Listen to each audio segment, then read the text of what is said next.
আসসালামু আলাইকুম সবাইকে টেকনিক ইজ এডুকেশনের পক্ষ থেকে জানাচ্ছি স্বাগতম। আমি সালমা আক্তার ফারিয়া। আজ আলোচনা করব অধ্যায় 1 নিয়ে। আজকে টাইপ 3 নিয়ে আলোচনা করতে যাচ্ছি। অধ্যায় 1 এর মধ্যে ই লার্নিং ও ই গভর্নেন্স নিয়ে। ই লার্নিং হচ্ছে ইলেকট্রনিক লার্নিং, অর্থাৎ আমরা ইলেকট্রনিক মাধ্যমে যে পড়াশোনা করি সেটাকে ই লার্নিং বলা হচ্ছে। যেমন তোমরা এখন যে ক্লাসটি করতে পারছো সেটাও কিন্তু ই লার্নিংয়েরই একটা উদাহরণ, কারণ তোমরা সবাই একটা ইলেকট্রনিক ডিভাইসের মাধ্যমে পড়াশোনা করছো। মোবাইল ফোনের মাধ্যমে স্ক্যান করে বা কম্পিউটারের মধ্যে কিন্তু তোমরা ইউটিউবে গিয়ে এই ভিডিওটা কেউ না কেউ দেখতে পাচ্ছ। তাহলে এই যে তুমি ভিডিওটার মাধ্যমে কিছু শিখতে পারছো বা কোনো কিছু পড়া শিখছো, সেটাকেই কোনো কিছু লার্ন করছো, সেটাকে ই লার্নিং বলা হয়। আচ্ছা, ই গভর্নেন্স হচ্ছে ইলেকট্রনিক মাধ্যমে যে সরকারি কাজগুলো হচ্ছে সেটাকে ই গভর্নেন্স বলা হচ্ছে। যেমন এখন তুমি বাসায় বসে বিদ্যুৎ বিল, পানির বিল, গ্যাসের বিল কিন্তু বাসায় বসে দিতে পারছো। এটা একটা ই সেবা বা ই গভর্নেন্সের সেবা। তাহলে আমরা আশা করি বুঝতে পেরেছি ই লার্নিং এবং ই গভর্নেন্স কি। এখন প্রথম কোশ্চেনে কি বলা হয়েছে চলো দেখি। প্রথমে বলা হয়েছে যে ই লার্নিংয়ের পুনরূপ কি। ইতিমধ্যে বলে ফেলেছি, ই লার্নিং হলো ইলেকট্রনিক লার্নিং, তাই তো? তাহলে এই যে দেওয়াই আছে ইলেকট্রনিক লার্নিং। ই লার্নিং এর উপাদান কোনটি? ই লার্নিংয়ের জন্য বই পুস্তক, নেটওয়ার্ক, হাতে লেখা নোট আর ওএমআর। আচ্ছা, আমাদের দরকার হচ্ছে নেটওয়ার্ক, কারণ নেটওয়ার্ক বা ইন্টারনেট ছাড়া কিন্তু আমরা ই লার্নিংয়ে পড়াশোনা করতে পারবো না, তাই না? আচ্ছা, পরবর্তী কোশ্চেনে চলে যাব। পরবর্তী প্রশ্নে কি বলা হয়েছে যে সুমন টেলিভিশনে কৃষি সংক্রান্ত বিভিন্ন ধরনের অনুষ্ঠান দেখে, এক্ষেত্রে সুমন কিভাবে শিক্ষা অর্জন করছে? আচ্ছা, যেহেতু সুমন টেলিভিশন একটা টেকনোলজি এবং সে টেকনোলজি ব্যবহার করে কি করছে, কৃষি সংক্রান্ত বিষয়ে সে মানে জ্ঞান অর্জন করতে পারছে, শিক্ষা অর্জন করতে পারছে, তাহলে এটা একটা ই লার্নিং বলা চলে। আচ্ছা, তারপরে ই লার্নিং এর জন্য প্রয়োজন কোনটি? ই লার্নিং এর জন্য প্রয়োজন হলো ইলেকট্রনিক যন্ত্রপাতি বা আমাদের ইন্টারনেটের স্পিড দরকার, ইন্টারনেটের অবকাঠামো দরকার, শিক্ষণ সামগ্রী অবশ্যই দরকার হবে। তাহলে অ্যান্সার 1, 2, 3। 1, 2, 3 কোথায় আছে? ঘতে। সো অ্যান্সার হচ্ছে ঘ। তারপরে পাঠদানে মানবিক অংশটুকু অনুপস্থিত থাকে কোন প্রক্রিয়ায়? আচ্ছা, অনুপস্থিত থাকে, সেটা থাকে হচ্ছে ই লার্নিং প্রক্রিয়ায়। তো অ্যান্সার হবে ই লার্নিং প্রক্রিয়া। তারপর হচ্ছে ভবিষ্যতে কোনটি ব্যবহারের ভূমিকা হবে অত্যন্ত গুরুত্বপূর্ণ?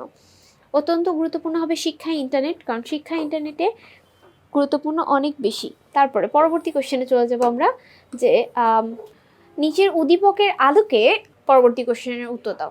পরবর্তী কোশ্চেনে কি বলা হয়েছে দেখি, একটু উদ্দীপকটা পড়ি। জালাল তার গ্রামের বাড়ি থেকে ঢাকা বিশ্ববিদ্যালয়ের একটি অনলাইন ক্লাসে যুক্ত হলো। শিক্ষক বিজ্ঞানের একটি অধ্যায় থেকে মানবদেহের রক্ত সঞ্চালন প্রক্রিয়া পড়াচ্ছিলেন। তিনি পাঠককে আকর্ষণীয় ও বোধগম্য করার জন্য বিভিন্ন ধরনের কন্টেন্ট ব্যবহার করেন। এখন বলা হয়েছে জালাল কোন ধরনের শিক্ষা ব্যবস্থার ক্ষেত্রে শিক্ষা ব্যবস্থার সাথে সম্পৃক্ত। তাহলে সে যেহেতু কিসের মাধ্যমে পড়াশোনা করেছিলেন, জালাল কোন ধরনের শিক্ষা ব্যবস্থা দেখেছেন, যে কন্টেন্ট দেখানো হয়েছে আকর্ষণীয়ভাবে, তাই না? তার মানে এখানে ই লার্নিং এডুকেশনের কথাই বলা হচ্ছে, কারণ সে একটা প্রযুক্তি বা টেকনোলজি ব্যবহার করেছে, তাই না? আচ্ছা, তারপর বলা হয়েছে উদ্দীপকে বর্ণিত শিক্ষকের পাঠদানের পদ্ধতি কোন বিষয়টি বেশি কার্যকর?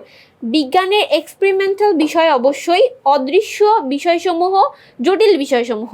অবশ্যই আমাদের এখানে জটিল বিষয়সমূহ, যেগুলো আমরা বুঝতে আমাদের একটু কষ্ট হবে, যেমন সায়েন্সের প্রত্যেকটা বিষয়গুলোই কিন্তু ইন ডিটেলস আমাদের প্রত্যেকটা স্কুলে ল্যাবরেটরিতে থাকে না, এবং সেই বিষয়গুলো খুব সহজেই কিন্তু আমরা বিভিন্ন টেকনোলজির মাধ্যমে দেখতে পাচ্ছি, ভিডিওর মাধ্যমে আমরা খুব সহজে শিখতে পারতেছি। তো এই কারণে আর কি জটিল বিষয়গুলো খুব সহজেই ই লার্নিংয়ের মাধ্যমে শেখা যাচ্ছে। এরপরে পরবর্তী কোশ্চেনে বলা হয়েছে যে গভর্নেন্স বা সুশাসনের জন্য কোন ধরনের ব্যবস্থা দরকার? স্বচ্ছতা ও জবাবদিহিতা। স্বচ্ছতা ও জবাবদিহিতা সব থেকে বেশি দরকার, কারণ যদি গভর্নেন্স হচ্ছে সরকারি, এবং সুশাসনের জন্য প্রথমেই স্বচ্ছতা দরকার। যদি ট্রান্সপারেন্সি না থাকে সেই ক্ষেত্রে তো সবাই চুরি করা শুরু করবে, তাই স্বচ্ছতা আগে দরকার, এবং তার সাথে জবাবদিহিতা। এখন ধরো প্রত্যেকটা জায়গায় যদি সিসি ক্যামেরা থাকে এবং মানুষ যাচাই করে যে হ্যাঁ তুমি এই কাজটা করো নাই কেন, সিসি ক্যামেরা প্রমাণ থাকবে, সেই ক্ষেত্রে কিন্তু আমরা তখন সুশাসনের একটা বিষয় আমাদের দেশে চলে আসবে এবং আমাদের গুড গভর্নেন্স তৈরি হবে আর কি।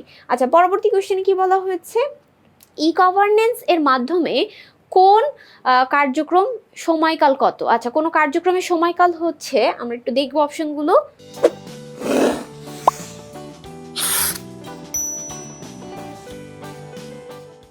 24 ঘন্টায় 7 দিন 365 বছরে 365 দিন, এরকমই অ্যান্সার হবে। আমরা একটু দেখি, এই দেখো, তাহলে 24 ঘন্টা 7 দিন এবং 365, তো অ্যান্সার হচ্ছে ঘ। তারপরে কি বলা হয়েছে, ইলেকট্রনিক্স ব্যবস্থার প্রচলন হওয়ায় আমাদের দেশের কোনটি ঘটেছে?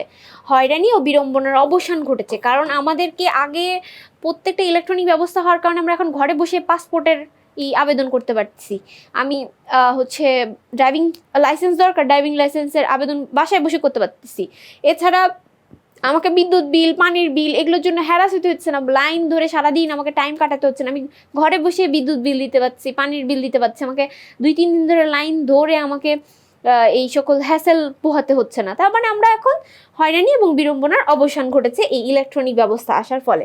আচ্ছা, শাসন ব্যবস্থা ও প্রক্রিয়া ইলেকট্রনিক ও ডিজিটাল পদ্ধতি প্রয়োগকে কি বলা হয়?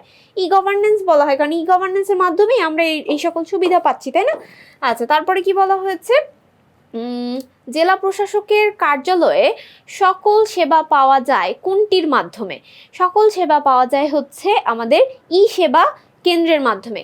ঠিক আছে, ই সেবা কেন্দ্র এখন আমাদের প্রত্যেকটা জেলাতেই রয়েছে, বিভিন্ন জায়গায়, সেখান থেকে আমরা এই ধরনের সুবিধাগুলো পাচ্ছি। আছে তারপর বলা হয়েছে বর্তমানে ই সেবা কেন্দ্র থেকে কোন ধরনের সেবা পেতে কতদিন সময় লাগে? এখন 2 থেকে 5 দিনের মধ্যেই কিন্তু আমরা খুব সহজেই প্রত্যেকটা সেবা পেয়ে যাচ্ছি, যেটা আমাদের আগে 2 থেকে 3 সপ্তাহ পর্যন্ত টাইম লাগতো। মানে 2 সপ্তাহ থেকে 3 সপ্তাহ পর্যন্ত টাইম লাগতো, সেই জায়গায় এখন 2 থেকে 5 দিনের মধ্যেই আমরা খুব সহজেই ই সেবাগুলো মানে বাসায় বসে পেয়ে যাচ্ছি, এরকম একটা অবস্থা। এর ফলে কিন্তু আমাদের দেশে সুশাসন গঠিত হচ্ছে, আমাদের দেশ আরও উন্নয়ন হতে শুরু করেছে। এর জন্য আমরা ডিজিটাল বাংলাদেশ বলতে পারছি। আচ্ছা, এরপরে দেখো কি বলা হয়েছে, পরবর্তী কোশ্চেনে বলা হয়েছে তথ্যের ডিজিটালকরণের ফলে সিদ্ধান্ত গ্রহণে কত শতাংশ সময় কম লাগছে? এখন 80 থেকে 90% কম সময় লাগছে আমাদের। আচ্ছা, তারপরে ধরো হার্টের রুগী, এখানে বলা আছে একটা উদ্দীপকের মতন, যে সানি সাহেবের পরিষেবা সমূহের বিল পরিশোধ করতে পারছেন না, তার জন্য কোন ধরনের সেবা প্রয়োজন? এখন তোমাদের যখনই দেখবা যে হার্টের রুগী, তখন তোমরা সুন্দর করে খুঁজে শুরু করবা যে হার্টের রুগী মানে স্বাস্থ্য, তাহলে সবাই দেখাবে ই স্বাস্থ্যসেবা। বাট এখানে কি বলছে একটু পড়ে দেখতে হবে। হার্টের রোগী সানি সাহেব, কিন্তু তিনি কি করতে পারছেন না? পরিষেবার বিল পরিশোধ করতে পারছেন না। তার মানে বিল পরিশোধ মানে কি? গ্যাস এর বিল, বিদ্যুৎ বিল, পানির বিল। তার মানে এখানে ই গভর্নেন্সের কথা চলে আসছে, তার মানে এখানে ই গভর্নেন্স হবে অ্যান্সার। ঠিক আছে, তাহলে অ্যান্সার হচ্ছে খ। তার মানে সে এই ধরনের সেবা পাচ্ছেন না, তাহলে এটা কি সেবা, মানে কোন ধরনের সেবা প্রযোজ্য? এখানে ই সেবার প্রযোজ্য। আচ্ছা, তারপরে পরবর্তী কোশ্চেনে কি বলা হয়েছে, এটা আমাদের সর্বশেষ কোশ্চেন এই টাইপের মধ্যে। সরকারি কাজে তথ্য ও যোগাযোগ প্রযুক্তির ফলে স্বল্প সময়ে সরকারি সেবা পাওয়া যায়, সরকারি সেবার মান উন্নয়ন ঘটেছে, ছুটির দিনে অনেক সরকারি সেবা পাওয়া যাচ্ছে। হ্যাঁ, অবশ্যই ছুটির দিনগুলোতেও আমরা এখন অনেক সরকারি সেবা পাচ্ছি এই ই গভর্নেন্সের মাধ্যমে। আশা করি ই গভর্নেন্স এবং ই লার্নিং সম্পর্কে তোমরা বিস্তারিত জানতে পেরেছো। আজ এই পর্যন্তই। আসসালামু আলাইকুম ওয়া রাহমাতুল্লাহি ওয়া বারাকাতুহু।